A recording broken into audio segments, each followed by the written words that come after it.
Hello दोस्तों, आप सभी का स्वागत है हिस्ट्री पथ की एक और कक्षा में, जहां पे हम आज बात करेंगे नेट टर्मिनोलॉजी को हम आगे बढ़ाएंगे। और आज हम नेट में जो प्राचीन भारत में जो दी गई है टर्मिनोलॉजी उसमें बात करेंगे हम आज। स्तूप क्या होते हैं, चैत्य क्या होते हैं, विहार क्या होते हैं और स्त्री धन क्या होता है। ये जो एंशियंट इंडिया के जो दो कॉन्सेप्ट है जो कि नेट के सिलेबस में लिखे हुए हैं, हम उन पे बात करेंगे। तो बिना कोई टाइम गवाए शुरू करते हैं। हम बात करने वाले हैं, पहला पॉइंट जो हमारा रहने वाला है उसमें हम तीन कॉन्सेप्ट को समझेंगे, जिसमें पहला है स्तूप क्या होता है, दूसरा है विहार क्या होते हैं, तीसरा है चैत्य क्या होते हैं। ये तीनों बौद्ध धर्म से संबंधित शब्दावली है और इन तीनों का हमें अच्छे से मतलब समझना है। और क्योंकि ये हमारे नेट के सिलेबस में दिए गए हैं तो हमारे लिए इंपॉर्टेंट हो जाते हैं। अब बात करते हैं पहले स्तूप की। स्तूप क्या होता है कि देखिए, जब महात्मा बुद्ध परिनिर्वाण को प्राप्त होते हैं, यानी कि जब उनकी मृत्यु होती है, और जब उनकी मृत्यु होती है तो उसको कहते हैं कि परिनिर्वाण को प्राप्त होना। हम जब पढ़ते हैं कि महात्मा बुद्ध अपने घर से निकलते हैं तो उसको महाभिनिष्क्रमण कहते हैं। और जब वो पहला अपना उपदेश देते हैं सारनाथ में तो उसको धर्म चक्र परिवर्तन कहते हैं। ऐसे ही जब उनकी मृत्यु होती है तो उसको महापरिनिर्वाण कहा जाता है। और उस समय जो मगध का शासक था अजातशत्रु, तो पहली बात कि स्तूप की शुरुआत किस के काल में हुई थी, तो वो हुई थी अजातशत्रु के काल में। अजातशत्रु कहाँ का शासक था? मगध का शासक था। किस समय हुई थी? जब महात्मा बुद्ध की मृत्यु हुई थी, महात्मा बुद्ध परिनिर्वाण को प्राप्त हुए थे। तो ऐसा माना जाता है कि जब महात्मा बुद्ध की मृत्यु होती है, वो परिनिर्वाण को प्राप्त होते हैं, तो उनके शरीर को 8 टुकड़ों में विभाजित किया गया था। जो भी उनके एक प्रतीक थे, उनकी जो बॉडी के जो कुछ पार्ट्स थे, उनको 8 भागों में विभाजित किया गया। और 8 भागों में विभाजित करने के बाद में उनको एक अर्ध गोलाकार संरचना में सुरक्षित रखा गया, ताकि उनकी आगे पूजा की जा सके। वो एक पवित्र, क्योंकि महात्मा बुद्ध अपने आप में भगवान समान थे और उस समय उनकी बहुत ज्यादा ख्याति थी और काफी लोग उनके अनुयायी थे। तो वो चाहते थे कि महात्मा बुद्ध के जो प्रतीक है, जो उनके शरीर के अवशेष हैं, हम उनको सुरक्षित रखें और उनके बाद में उनकी पूजा करें। तो विहार एक अर्ध गोलाकार संरचना है जिसमें महात्मा बुद्ध के परिनिर्वाण के समय उनके शरीर के 8 भागों को सुरक्षित रखा गया है, पहली बात तो। और दूसरी, शरीर के अंगों के साथ साथ में उनके जो प्रतीक चिन्ह हैं, यानी जैसे कि बाल हो गए, नाखून हो गए, दांत हो गए, इन सबको भी एक चांदी के डिब्बे में बंद करके सुरक्षित रखा जाता है। और उस चांदी के डिब्बे को उसी अर्ध गोलाकार संरचना में रखा जाता है, जिसको हम स्तूप कहते हैं। तो बस ये 2-3 बातें हैं जो हमको अच्छे से याद रखनी है। पहली बात कि ये है क्या, किस धर्म से संबंधित है और निर्माण किसके समय हुआ, क्या है इसमें, वो देखते हैं। तो पहले हम बात करेंगे स्तूप के बारे में, ठीक है। स्तूप, चैत्य और विहार तीनों बौद्ध धर्म से संबंधित है। तो पहला पॉइंट तो हम यही लिखेंगे, बौद्ध धर्म से संबंधित।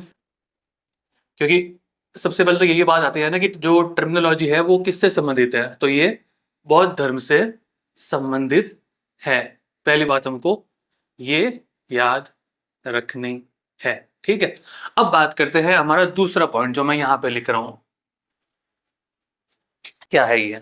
देखिए, महात्मा बुद्ध, जब महात्मा बुद्ध की मृत्यु होती है, महात्मा बुद्ध की मृत्यु जब होती है तो उस घटना को हम कहते हैं महापरिनिर्वाण। हम पढ़ते हैं कि हमारे हिंदू धर्म में जिसको मोक्ष कहते हैं, जैन धर्म में जिसको कैवल्य कहते हैं, बौद्ध धर्म में उसको निर्वाण कहते हैं। और ऐसा माना जाता है कि जब महात्मा बुद्ध की मृत्यु होती है तो वो उस निर्वाण को प्राप्त हो जाते हैं। तो इसीलिए उस घटना को महापरिनिर्वाण कहा जाता है। तो जब महात्मा बुद्ध की मृत्यु हुई, वो जब महान परिनिर्वाण को प्राप्त हुए, तो क्या किया गया? उनके शरीर को उनके शरीर को उनके शरीर को 8 भागों में विभाजित किया गया या बांटा गया। 8 भागों में, उनके शरीर को 8 भागों में बांटा गया। अब बांटने का अर्थ सिर्फ ये था क्योंकि उनके अनुयायी ये चाहते थे कि जो भी महात्मा बुद्ध के जो अंग है उनकी एक हम पूजा करें, उनकी हम महात्मा बुद्ध ऐसे मान के चले कि एक तरीके से सिंबॉलिक जो होता है ना, प्रतीक स्वरूप, कि हम इनके ये अवशेष है और ये बहुत ही पवित्र है और हम इनकी पूर्ण श्रद्धा से पूजा करना चाहते हैं और हम चाहते हैं कि ये अवशेष इनके हमेशा सुरक्षित रहे। तो इसीलिए जब महात्मा बुद्ध की मृत्यु होती है तो उनके अवशेषों को, उनके शरीर को 8 भागों में बांटा गया था और इन्हीं 8 भागों को फिर क्या किया गया, दूसरी बात, इन्हीं 8 भागों को इन्हीं 8 भागों को एक अर्धगोलाकार अर्धगोलाकार संरचना में अर्धगोलाकार संरचना में सुरक्षित रखा गया। अर्धगोलाकार संरचना में सुरक्षित रखा गया, ठीक है, सुरक्षित रखा गया। और यही अर्धगोलाकार संरचना क्या कहलाती है, स्तूप कहलाती है। यही अर्धगोलाकार संरचना स्तूप कहलाती है, ठीक है, कहलाती है।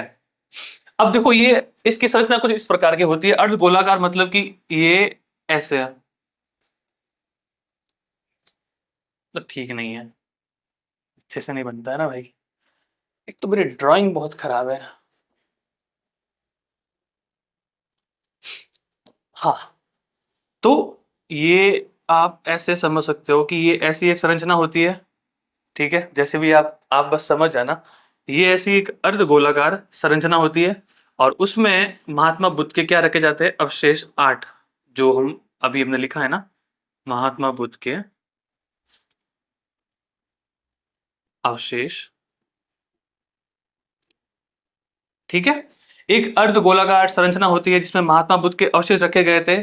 जब उनकी मृत्यु होती है, जब वो महापरिनिर्वाण को प्राप्त होते हैं, तो जिस जगह पर, जिस संरचना में महात्मा बुद्ध के अवशेष रखे गए थे 8 भागों को विभाजित करके, उसी संरचना को हम स्तूप कहते हैं। पहली बात तो आपको ये याद रखना। दूसरी बात क्या याद रखनी है, इसमें एक चांदी का बॉक्स होता है जिसमें महात्मा बुद्ध के प्रतीकों को रखा गया था। प्रतीक मतलब कि नाक हो गए, नाक क्या हो गए, नाखून हो गए, और बाल हो गए, साथ ही साथ में जो दांत है वो हो गए।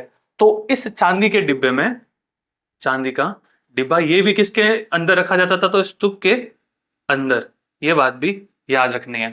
तो इस चांदी के डिब्बे में क्या रखे गए, तो ये हम लिखते हैं अपना दूसरा पॉइंट। महात्मा बुद्ध, महात्मा बुद्ध के प्रतीकों, महात्मा बुद्ध के प्रतीकों। अब इस प्रतीक में क्या क्या आते हैं, तो पहली, दांत हो गए महात्मा बुद्ध के, उनके बाल हो गए, उनके नाखून हो गए। तो ये होते हैं महात्मा बुद्ध के प्रतीक, यानी कि उनके जो शारीरिक भागों के विभिन्न जो भाग थे, जैसे कि बाल थे, दांत थे, नाखून थे, और भी बहुत सारे जो उनके शरीर के अवशेष थे, प्रतीक थे, उनको एक चांदी के डिब्बे में सुरक्षित रखा गया था और उसी चांदी के डिब्बे को स्तूप में रखा गया था। तो ये बात भी हमको याद रखने के, महात्मा बुद्ध के प्रतीकों को चांदी चांदी के डिब्बे में, चांदी के डिब्बे में सुरक्षित रखा गया था। और यह चांदी का डिब्बा, यह चांदी का डिब्बा जिस, सेम बात है, अर्धगोलाकार संरचना में रखा जाता था उसे स्तूप कहते थे। अर्धगोलाकार संरचना में रखा जाता था उसे स्तूप कहते हैं, ठीक है। तो मोटा मोटा जो आपको स्तूप में याद रखना है वो यही है कि स्तूप एक अर्ध गोलाकार संरचना है। पहली बात तो अगर उसकी आकृति की बात करें तो वो अर्ध गोलाकार है। उसके अंदर क्या रखे गए थे, तो महात्मा बुद्ध के अवशेष रखे गए थे। महात्मा बुद्ध के जो प्रतीक थे, यानी कि जो हमने यहाँ पे लिखे हैं दांत बाल नाखून, वो रखे गए थे। और वो किसके अंदर रखे गए थे, तो चांदी के एक डिब्बे के अंदर रखे गए थे। अगर हम बात करें अवशेषों की, तो जो कुछ अवशेष थे, जो 8 मुख्य अवशेष थे, उनको चांदी के डिब्बे में नहीं रखा गया था। उनको ऐसे ही स्तूप के अंदर एक तरीके से सुरक्षित रखा गया था। उसके आसपास सुरक्षा एक ऐसा बना के कि उसको चोट ना पहुंचे। तो उसी लिए स्तूप के अंदर इन 8 भागों को सुरक्षित रखा गया था। लेकिन जो बाद के जो प्रतीक थे, यानी कि बाल हो गए, नाखून हो गए, दांत हो गए, तो बहुत छोटे छोटे है ना। अब इनको तो आप छोटे से डिब्बे में भी रख सकते हो। अगर कोई बड़ा कोई भाग होता है तो आप उसको एक छोटे से डिब्बे में नहीं रख सकते हो। लेकिन जो बाकी की जो प्रतीक चिन्ह थे, जिसमें दांत हो गया, नाखून हो गए, बाल हो गए, ये तो बहुत ही छोटे छोटे होते हैं। तो इनको क्या क्या कि चांदी के एक डिब्बे में सुरक्षित रखा गया। और उसी चांदी के डिब्बे को उसी अर्धगोलाकार संरचना में रखा गया, जिसके ऊपर अर्धगोलाकार, जैसे कि एक चांदी का डिब्बा लिया, चांदी के डिब्बे को एक जगह पे रख दिया, उसके आसपास अच्छे से उसको सुरक्षित कर दिया। उसके बाद में उसके ऊपर अर्धगोलाकार संरचना का निर्माण किया गया। वही अर्धगोलाकार संरचना क्या कहलाती है, स्तूप कहलाती है, जिसमें महात्मा बुद्ध के अवशेष और प्रतीकों को रखा गया था जब महात्मा बुद्ध की मृत्यु होती है, यानी कि जब महात्मा बुद्ध परिनिर्वाण को प्राप्त होते हैं तब। अब इसमें एक और पॉइंट जो हमें याद रखना है कि उस समय शासक कौन था, किसके समय ये स्तूप जो संरचना बनी थी, किसके शासनकाल में बनी थी। तो उस समय मगध का शासक थे अजातशत्रु, क्योंकि उस समय मगध सबसे शक्तिशाली महाजनपद था। और उस समय मगध के जो राजा थे वो थे अजातशत्रु। और अजातशत्रु के काल में ही महात्मा बुद्ध परिनिर्वाण को प्राप्त होते हैं और उसके बाद में स्तूप संरचना का निर्माण किया जाता है। तो ये पॉइंट भी हमको याद रखना है, जो कि यहाँ पे लिख रहा हूं मैं इस साइड में, ठीक है। कि संरचना स्तूप संरचना का निर्माण अजात शत्रु, अब अजात शत्रु थे मगध के शासक, मगध के शासक। स्तूप संरचना का निर्माण अजात शत्रु मगध के शासक, जो मगध के शासक थे, के समय आरंभ हुआ। स्तूप संरचना का निर्माण अजातशत्रु, जो कि मगध के शासक थे, के समय आरंभ हुआ। क्यों? क्योंकि जब महात्मा बुद्ध की मृत्यु होती है तो उस समय जो शासक होते हैं वो अजातशत्रु होते हैं। और इन्हीं के काल में स्तूपों का निर्माण आरंभ हुआ, महात्मा बुद्ध के अवशेषों को सुरक्षित रखने के लिए। अब इसमें एक और फैक्ट जो हमें याद रखना है, जब हम मौर्य काल पढ़ते हैं तो हम पढ़ते हैं कि अशोक ने कलिंग के युद्ध के बाद में धम्म अपना लिया था। और उस धम्म की तुलना कई बार ऐसे की जाती है कि वो बहुत धर्म से बहुत ज्यादा संबंधित था, क्योंकि ऐसा माना जाता है कि अशोक ने 84,000 यानी कि 84,000 स्तूपों का निर्माण करवाया था, जिसे शांति स्तूप भी कहा जाता था। इसलिए ऐसा माना जाता है कि जो अशोक का जो धम्म था, भेरी घोष के स्थान पर धम्म घोष, यानी कि युद्ध के स्थान पर शांति की नीति जो अशोक ने अपनाई थी, वो माना जाता है कि कहीं ना कहीं बौद्ध धर्म से ही संबंधित थी, क्योंकि अशोक ने बौद्ध धर्म को बहुत ज्यादा प्रोत्साहन दिया था। अशोक ने 84,000 बौद्ध स्तूपों का निर्माण करवाया था। ये जानकारी हमें बौद्ध ग्रंथों से प्राप्त होती है, जिन्हें शांति स्तूप कहा जाता है। लेकिन बाद में बौद्ध ग्रंथों में हमें ये भी पढ़ने को मिलता है कि उन स्तूपों को इसके बाद में, मौर्य काल के बाद में, जब शुंग वंश आता है और शुंग वंश के जो संस्थापक थे पुष्यमित्र शुंग, उन्होंने उन 84,000 स्तूपों में से बहुत सारे स्तूपों को नष्ट करवा दिया था। अब इसमें कितनी सत्यता है, कितनी सत्यता नहीं है, वो तो जब हम मौर्य काल पढ़ेंगे, जब शुंग काल पढ़ेंगे, तो वहां पे हम डिटेल में पढ़ेंगे कि क्या आखिर में सच में पुष्यमित्र शुंग ने जो बौद्ध भिक्षु थे उनकी हत्या करवाई थी या नहीं करवाई थी, जो स्तूप थे उनको नष्ट करवाया था या नहीं करवाया था। तो अभी उसमें हम डिटेल में नहीं जाएंगे, लेकिन आपको ये फैक्ट याद रखना है कि अशोक ने 84,000 बौद्ध स्तूपों का निर्माण करवाया था। और बाद में ऐसा माना गया कि पुष्यमित्र शुंग ने इन स्तूपों को नष्ट करवाया था, क्योंकि पुष्यमित्र शुंग स्वयं एक ब्राह्मण था, ऐसा माना जाता था। और ब्राह्मण था इसीलिए उसने बौद्धों का विरोध किया था, और मानते हैं कि बौद्धों का नरसंहार करवाया था, जो स्तूप थे वो नष्ट करवाया था। अब इसमें कितनी सच्चाई, वो वही बात वापस की, जब हम शुंग वंश अगर पढ़ेंगे तो उसमें डिटेल से बात करेंगे कि क्या सच है क्या झूठ है, जो भी है। लेकिन अभी तो हमें ये फैक्ट याद रखना ही रखना है। कौन सा फैक्ट याद रखना है? तो ये फैक्ट याद रखना है कि अशोक ने 84,000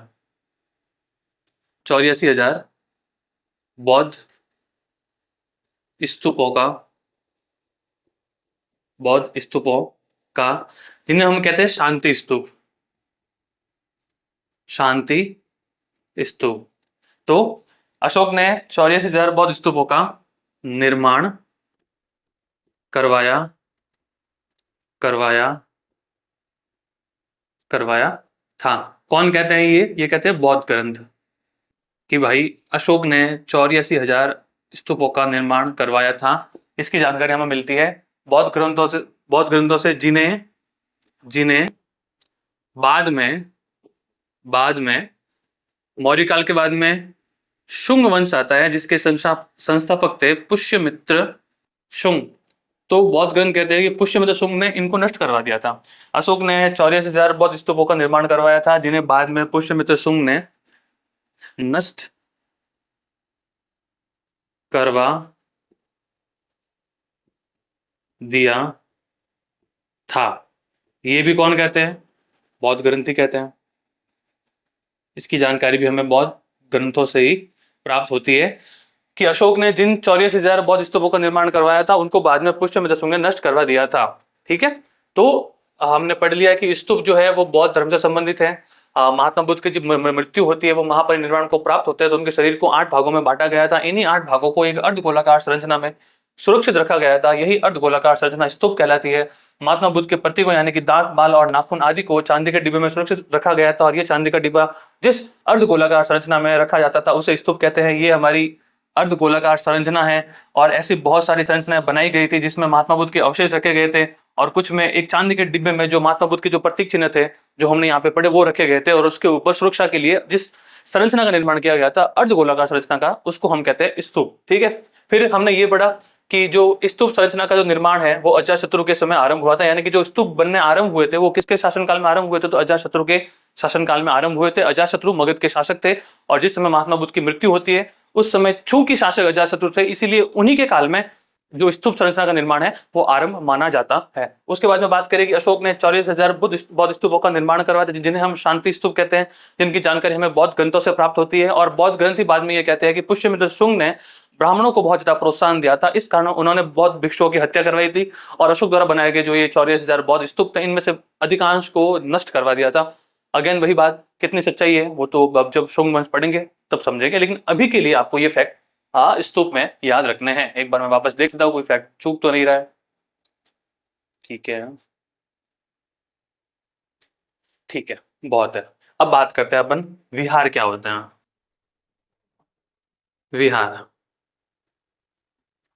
हमने मध्यकालीन भारत में पढ़ा था कि जो बख्तियार खिलजी था जो कि मोहम्मद गौरी का गुलाम था, उसने बिहार में नालंदा विक्रमशिला जो विहार थे उनको नष्ट करवाया था, उनको आग के हवाले कर दिया था। और ऐसा माना जाता है कि नालंदा जो विहार था वो कम से कम 4 महीने तक जलता रहा था। उसमें इतनी सारी पुस्तकें थी कि 4 महीने लग गए सारी पुस्तकों को जलने में, राख होने में। तो मान सकते हो कि कितना बड़ा विहार रहा होगा। अब विहार क्या होते हैं? जो बौद्ध भिक्षु होते हैं, बौद्ध भिक्षुओं के जो रहने का स्थान होता है वो विहार होता है। यानी कि एक ऐसी जगह जहां पर बौद्ध भिक्षु आवास करते हैं, बौद्ध भिक्षु रहते हैं। एक तरीके से हॉस्टल मान सकते हो बौद्ध भिक्षुओं की रहने का। यानी कि ऐसा स्थान जहां पर बौद्ध भिक्षु रहते हैं उनको हम विहार कहते हैं। कुछ प्रमुख विहारों की बात की जाए तो उसमें हम विक्रमशिला को पढ़ते हैं, उसमें हम नालंदा को पढ़ते हैं। और जो विहारों का निर्माण हुआ था वो सबसे ज्यादा पूर्वी उत्तर प्रदेश और बिहार के क्षेत्र में होता है। ये 3 बातें हमको विहार में याद रखनी है। पहली बात कौन सी याद रखनी है? विहार ये भी बौद्ध धर्म से संबंधित है, तीनों बौद्ध धर्म से ही संबंधित है। स्तूप, चैत्य और विहार बौद्ध धर्म से संबंधित, बौद्ध धर्म से संबंधित। ठीक है, इसके बाद में ये है क्या, तो हम यहाँ पे लिखेंगे कि बौद्ध भिक्षुओं के रहने का स्थान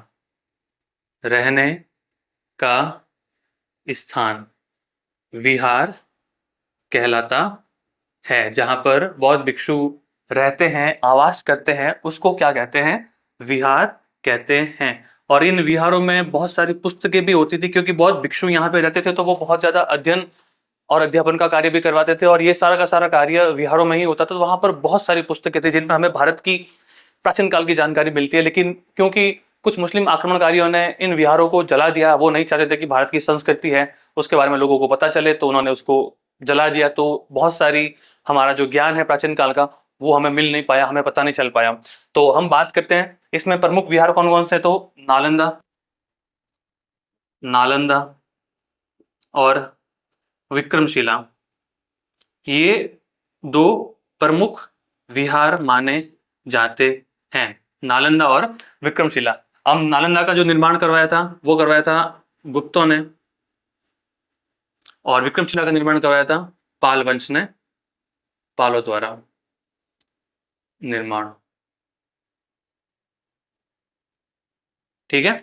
नालंदा और विक्रमशिला दो प्रमुख विहार थे, जिसमें से नालंदा विहार का निर्माण गुप्तों ने करवाया था और विक्रमशिला विहार का निर्माण पालों ने करवाया था। और ये दोनों के दोनों जो विहार हैं, नालंदा और विक्रमशिला, ये दोनों के दोनों स्थित हैं बिहार में। और इन्हीं दो विहारों को आगे चलकर बख्तियार खिलजी ने जला दिया था, आग के हवाले कर दिया था। जो हमने मध्यकालीन भारत की जो कक्षा है, जिसमें हम भारत में मुस्लिम आक्रमण के चरण पढ़ रहे थे, इस्लामी आक्रमण के चरण पढ़ रहे थे, उसमें हम जब चौथा चरण, अंतिम चरण पढ़ते हैं, तो उसमें हम ये पढ़ते हैं कि मोहम्मद गोरी के गुलाम बख्तियार खिलजी ने बिहार बंगाल में अपना अभियान किए थे, जिसमें से बिहार में उसने नालंदा और विक्रमशिला दोनों विहारों को आग के हवाले कर दिया था। तो जो दो प्रमुख विहार थे वो दोनों बिहार में स्थित थे। किसने निर्माण करवाया था वो भी हमने देख लिया, कौन कौन से प्रमुख थे वो भी हमने देख लिए, और बिहार में ये दोनों स्थित थे। तीसरा और लास्ट पॉइंट हम लिख लेते हैं यहाँ पर, सर्वाधिक सर्वाधिक विहारों का निर्माण, सर्वाधिक विहारों का निर्माण कहाँ कहाँ हुआ था, तो जो पूर्वी उत्तर प्रदेश है वर्तमान का, पूर्वी उत्तर प्रदेश, पूर्वी उत्तर प्रदेश एवं पूर्वी उत्तर प्रदेश के साइड में कौन सा राज्य आता, तो बिहार राज्य होता था। तो सबसे ज्यादा जो विहारों का निर्माण हुआ था वो पूर्वी उत्तर प्रदेश एवं बिहार क्षेत्र में हुआ था। सर्वाधिक विहारों का निर्माण पूर्वी उत्तर प्रदेश एवं बिहार में हुआ। ठीक है। और उस समय इस क्षेत्र को कहते थे मिडिल गंगाटिक वैली, यानी कि जो मध्य गंगा घाटी है, उस समय उसको कहते थे मध्य गंगा घाटी। यानी कि जो दोनों क्षेत्र है ना, पूर्वी उत्तर प्रदेश और बिहार, तो उस समय इसको कहते थे मिडिल गंगेटिक वैली, MGV लिख रहा हूं मैं, जिसको बोलते हैं मध्य गंगा घाटी। मैं लिख लेता हूं यहां पर, मध्य गंगा घाटी। यानी कि जो उस समय पूर्वी उत्तर प्रदेश और बिहार का जो क्षेत्र था उसको मध्य गंगा घाटी के नाम से जाना जाता था, मिडिल गंगेटिक वैली के नाम से जाना जाता था। और इसी क्षेत्र में सबसे ज्यादा विहारों का निर्माण होता है। विहार बौद्ध भिक्षुओं के रहने का स्थान है, जहाँ पर वो रहते हैं, जहाँ पर वो अध्ययन करते हैं, अध्यापन करवाते हैं। और सर्वाधिक विहारों का निर्माण कहाँ पर हुआ हमने ये पढ़ लिया। और साथ ही साथ में जो प्रमुख विहार थे नालंदा और विक्रमशिला, उसके बारे में हमने देखा कि इसका नालंदा का निर्माण करवाया था गुप्तों ने, विक्रमशिला का करवाया था पालों ने, और सर्वाधिक विहारों का निर्माण यहाँ पर हुआ था। और ये दोनों के दोनों विहार है, ये बिहार में स्थित है। और इनको किसने नष्ट करवाया वो भी हम मध्यकाल में पढ़ चुके हैं। तो हमने पढ़ लिया है स्तूप, हमने पढ़ लिया है विहार। अब हम पढ़ेंगे चैत्य, और चैत्य के बाद में हम पढ़ेंगे स्त्रीधन, और फिर हम आज की क्लास को खत्म करेंगे। आप एक बार देख लीजिए, मैं डस्टर से मिटाता हूँ।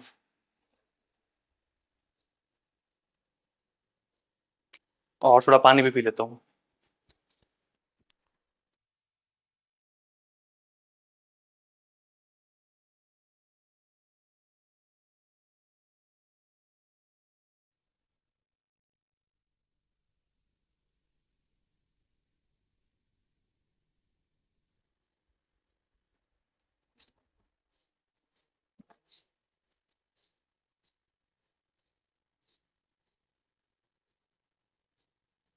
एक नाम यहाँ पे अगर एग्जाम्पल लिखना ना तो वो लिख लेना, सांची का बौद्ध स्तूप।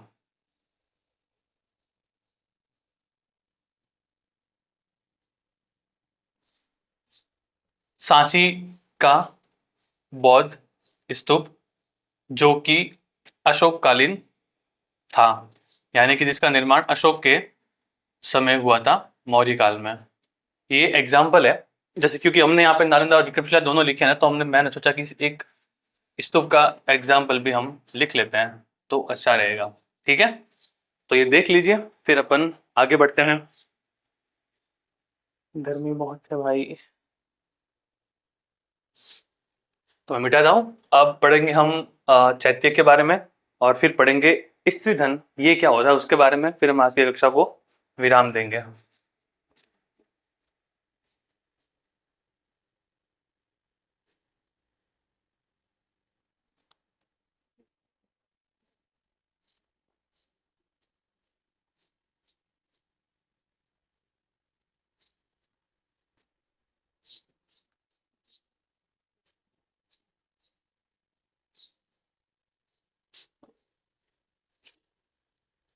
चैत्य। अब चैत्य क्या होते हैं? हम वही सेम बात, पहली चीज तो यही किस धर्म से संबंधित है, तो बौद्ध धर्म से संबंधित है। पहली बात तो यही याद रखनी है, जो कि बहुत ही बेसिक बात है कि ये बौद्ध धर्म से हमने पढ़ा कि जो स्तूप थे वो एक ऐसी जगह है जहां पर जो महात्मा बुद्ध के जो अवशेष थे, जो प्रतीक थे, उनको सुरक्षित रखा जाता था। हमने पढ़े विहार। विहार एक ऐसा स्थान था जहां पर बौद्ध भिक्षु रहते हैं, अध्ययन करते हैं, अध्यापन करते हैं, और उनके जो रहने का स्थान है उसको बोलते हैं विहार। लेकिन अभी तक हमने ये नहीं पढ़ा है कि ये जो बौद्ध भिक्षु होते हैं ये चिंतन कहाँ पर करते हैं, ये मनन कहाँ पर करते हैं, ये पूजा कहाँ पर करते हैं। तो जिस स्थान पर बौद्ध भिक्षु चिंतन करते हैं, मनन करते हैं और पूजा करते हैं, उन्हीं को हम कहते हैं चैत्य। यानी चैत्य वह स्थान है जहां पर बौद्ध भिक्षु पूजा करते हैं, चिंतन करते हैं और मनन करते हैं। और बात की जाए प्रमुख चैत्य के उदाहरण की, तो हम पढ़ते हैं कार्ले का चैत्य जो कि महाराष्ट्र में है, और वो सबसे सर्वश्रेष्ठ चैत्य माना जाता है, सबसे प्रमुख चैत्य माना जाता है। बस यही बात हमें याद रखनी है चैत्य में। पहला तो हमने लिख लिया कि बौद्ध धर्म से संबंधित है। दूसरा, चैत्य चैत्य वह स्थान है, चैत्य वह स्थान है जहां पर बौद्ध भिक्षु बौद्ध भिक्षु यानी कि जिन्होंने बौद्ध धर्म को ग्रहण कर लिया है, और वो जो कि गृहस्थ बौद्ध नहीं, यानी कि ऐसे बौद्ध नहीं है जो गृहस्थ जीवन जीते हुए जिन्होंने बौद्ध धर्म ग्रहण किया। हम बात करें उपासक की, जिन्होंने गृह त्याग कर दिया है और जो एक उपासक के रूप में बौद्ध बन गए हैं, भिक्षु बन गए हैं। और वो जो भिक्षु जहां पर रहते हैं वो है विहार, और जहां पर पूजा करते हैं, जहां पर चिंतन करते हैं, जहां पर मनन करते हैं, वो कहलाते हैं चैत्य। तो चैत्य वह स्थान है जहां पर बौद्ध भिक्षु चिंतन मनन यानी कि मेडिटेशन, चिंतन मनन एवं पूजा, वर्शिप करते हैं। तो एक तरीके से पूजा गृह भी बोल सकते हैं हम इनको, बौद्धों का पूजा गृह, जहां पर पूजा की जाती है, जहां पर चिंतन मनन किया जाता है। और बात की जाए उदाहरण की, तो जो कार्ले का चैत्य है वो सबसे प्रमुख चैत्य माना जाता है, जो कि कहां पर स्थित है, तो महाराष्ट्र में स्थित है। ठीक है, बस यही बात है जो इसमें हमको याद रखनी है कि चैत्य वह स्थान है जहां पर बौद्ध भिक्षु चिंतन मनन एवं पूजा करते हैं, पूजा गृह भी कहा जाता है, यह बौद्ध धर्म से संबंधित है, और कार्ले का चैत्य है इसका एक उदाहरण। तो ये हमने चैत्य के बारे में पढ़ लिया। बाकी इसमें डिटेल में जो भी चीजें है ना, अगर हम क्योंकि जो बेसिक कॉन्सेप्ट है जो कि नेट में जो इम्पोर्टेंट है वो हमने यहाँ पे पढ़ लिया। अब इसकी अंदर की संरचना, बाहर की संरचना, वो अगर हम बौद्ध धर्म पढ़ेंगे तो वहां पर अच्छे से डिटेल में पढ़ेंगे। बाकी बहुत सारा हमने यहाँ पे पढ़ लिया है जो एग्जाम में आने के लायक है, जो हमें समझना जरूरी है। तो हमने स्तूप देख लिया, हमने विहार देख लिया, हमने चैत्य भी देख लिया, हमारा ये कॉन्सेप्ट पूरा हो जाता है। अब हम बात करते हैं हमारे दूसरे कॉन्सेप्ट की, जो कि है स्त्री धन। स्त्री धन, अब ये क्या है, स्त्री धन क्या होता है? तो इसको ना हम एक मिनट बीच में लिख लेते हैं, अच्छा रहेगा। यहाँ पे स्त्री धन, स्त्री धन क्या होता है हम ये पढ़ेंगे। पहली बात, नाम से स्पष्ट है, स्त्री धन यानी कि स्त्री का धन यानी कि महिला का ही धन होगा। और ये कहाँ कब मिलता होगा? तो जब किसी लड़की की शादी होती है, जब वो वधू बनने वाली होती है, तो उस समय उसके परिवार द्वारा, उसके सगे संबंधियों द्वारा जो उपहार दिए जाते हैं उस वधू को, उस महिला को, उसी को कहते हैं स्त्री धन। ये महिला से संबंधित होते हैं, और साथ ही साथ में जो भी उपहार, पैसे, गहने शादी के समय दिए जाते हैं उस पर महिला का पूर्ण अधिकार होता है। और स्त्री धन की जानकारी हमें मनुस्मृति में मिलती है और याज्ञवल्क्य की स्मृति में मिलती है। ये दो तीन बातें हैं जो हमें इसमें याद रखनी है, और ज्यादा कुछ भी नहीं। पहली बात, क्या होता है स्त्री धन? तो हमने जो पढ़ा कि जब लड़की की शादी होती है, जब लड़की की शादी होती है तो क्या होता है? तो उस समय परिवार के सदस्यों, लड़की के यहाँ उस समय परिवार के सदस्यों तथा रिश्तेदारों तथा रिश्तेदारों रिश्तेदारों द्वारा द्वारा होने वाली वधु को वधु को उपहार उपहार दिए जाते हैं। ठीक है, यानी कि जब भी एक लड़की की शादी होती है और वो वधु बनने वाली होती है तो उस समय उस लड़की के जो घर परिवार के सदस्य होते हैं, उस लड़की के जो रिश्तेदार होते हैं, वो भेंट स्वरूप उपहार स्वरूप कुछ चीजें देते हैं जिन्हें स्त्री धन कहा जाता है। उपहार दिए जाते हैं, इसे स्त्री धन कहा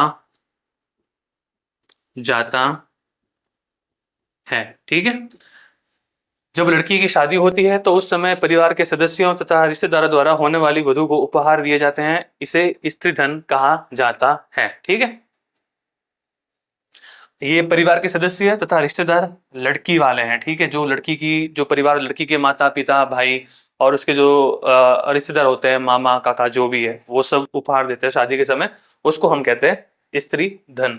ये भी मैं लिख लेता हूं ताकि कंफ्यूज ना हो बाद में। यह लड़की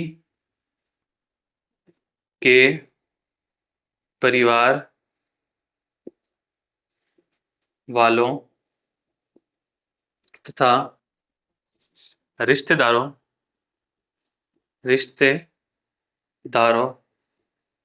रिश्तेदारों द्वारा लड़की को दिया जाता है। लड़की को दिया जाता है कि हमारे जो घर की लड़की है वो दूसरे घर में जा रही है तो हम ऐसे खाली हाथ तो भेज नहीं सकते हैं, तो कुछ ना कुछ उनको पैसे गहने उपहार जो भी उनको सही लगता है वो देते हैं। घर परिवार के सदस्य हमें माता पिता भाई बहन वो सब देते हैं, और जो बाकी रिश्तेदार होते हैं वो भी आते हैं और वो भी देते हैं, और इसको कहते हैं स्त्री धन। अब दूसरी बात क्या याद रखनी है कि इसका उल्लेख कहाँ कहाँ पर है, तो ये बात भी हमें याद रखनी कि स्त्री धन का उल्लेख हमें कहाँ पर मिलता है कि प्राचीन समय में स्त्री धन नामक कोई चीज प्रचलित भी थी। तो इसका इसका उल्लेख इसका उल्लेख कहाँ कहाँ हुआ है, तो मनुस्मृति में। मनुस्मृति, इसका उल्लेख मनुस्मृति तथा याज्ञवल्क्य याज्ञवल्क्य स्मृति में हुआ है। हमें कहाँ से पता चलता है स्त्री धन के बारे में, तो इन दो जगह से पता चलता है, मनुस्मृति और याज्ञवल्क्य स्मृति से हुआ है। ठीक है, तो ये दो बातें हो गई कि जब लड़की की शादी होती है तो उस समय परिवार के सदस्यों तथा रिश्तेदारों द्वारा होने वाली वधु को उपहार दिए जाते हैं, इसे स्त्री धन कहा जाता है। ये लड़की के परिवार वालों तथा रिश्तेदारों द्वारा लड़की को दिया जाता है। इसका उल्लेख मनुस्मृति तथा याज्ञवल्क्य स्मृति में हुआ है। तीसरी बात, अब ये जो धन होता है ना, जो इसको मिलता है लड़की को, इस पर पूरा का पूरा अधिकार इसी लड़की का ही होता है, ना कि इसके पति का होता है, ना कि इसके जो ससुराल वाले होते हैं उनका होता है। संपूर्ण अधिकार उस समय इस पर, स्त्री धन पर, उस महिला का होता है, उस लड़की का होता है जिसको यह दिया जाता है। इस धन पर महिला का पूर्ण अधिकार होता है। ठीक है, ये उसकी संपत्ति मानी जाती है जिस स्त्री को ये उपहार, ये धन दिए जाते हैं। अब इसमें क्या क्या चीजें सम्मिलित हो सकती है तो वो भी हम लिख लेते हैं। इसमें क्या क्या होता है, मतलब कौन कौन से उपहार दिए जाते हैं। तो इसमें जो उपहार पहले दिए जाते थे वो जैसे नकद पैसे हो गए, नकद पैसे, जिसमें गहने आभूषण दोनों एक ही है, मतलब फिर भी मैं लिख रहा हूँ आपको माइंड में रहेगी क्या क्या दिए जाते थे। पैसे दिए जाते थे, गहने दिए जाते थे, आभूषण दिए जाते थे, वह अन्य प्रकार की और भी बहुत सारी चीजें दी जाती थी। अन्य प्रकार के उपहार, उसमें बहुत कुछ आ सकता है। उपहार दिए जाते थे। ठीक है, बस। अब स्त्रीधन, स्त्रीधन वह धन है जब लड़की की शादी होती है तो उस समय परिवार के सदस्यों तथा रिश्तेदारों द्वारा वधु को उपहार दिए जाते हैं उसे स्त्री धन कहा जाता है। यह लड़की के परिवार वालों तथा रिश्तेदारों द्वारा लड़की को दिया जाता है। इस धन पर महिला का पूर्ण अधिकार होता है। इसमें नकद, पैसे, गहने, आभूषण व अन्य प्रकार के उपहार दिए जाते हैं। और इसका जो उल्लेख हमें मिलता है वो मिलता है मनुस्मृति तथा याज्ञवल्क्य के स्मृति में मिलता है। तो हमने आज स्तूप पढ़े, चैत्य पढ़े, विहार पढ़े और बाद में स्त्री धन पढ़ा। हम अपनी नेक्स्ट क्लास में पढ़ेंगे जो श्रेणी क्या क्या होती थी उसके बारे में पढ़ेंगे। जैसे गिल्ड्स हैं, जो एंशियंट टाइम में जो व्यापार वाणिज्य के लिए सबसे ज्यादा एक जो संघ होता था उनका, उसको श्रेणी बोलते थे, हम उसके बारे में पढ़ेंगे। और साथ ही साथ में हम पढ़ेंगे, और क्या बाकी रहा है पढ़ने में, हाँ, हम कर्म का सिद्धांत पढ़ेंगे। तो अगली अगली कक्षा में हम ये 2 टर्मिनोलॉजी पढ़ेंगे प्राचीन भारत की। उसके बाद में एक और कक्षा होगी जिसमें हम इसको एंड कर देंगे, प्राचीन भारत की हमारी जो नेट की शब्दावली है वो पूर्ण हो जाएगी। तो आज हमने स्तूप, चैत्य और विहार एवं स्त्री धन को पढ़ा। आई होप कि आपको समझ में आया होगा एंड आई होप कि आपको ये कक्षा भी पसंद आई होगी। Thank you for watching this video. See you in the next lesson. Okay, bye.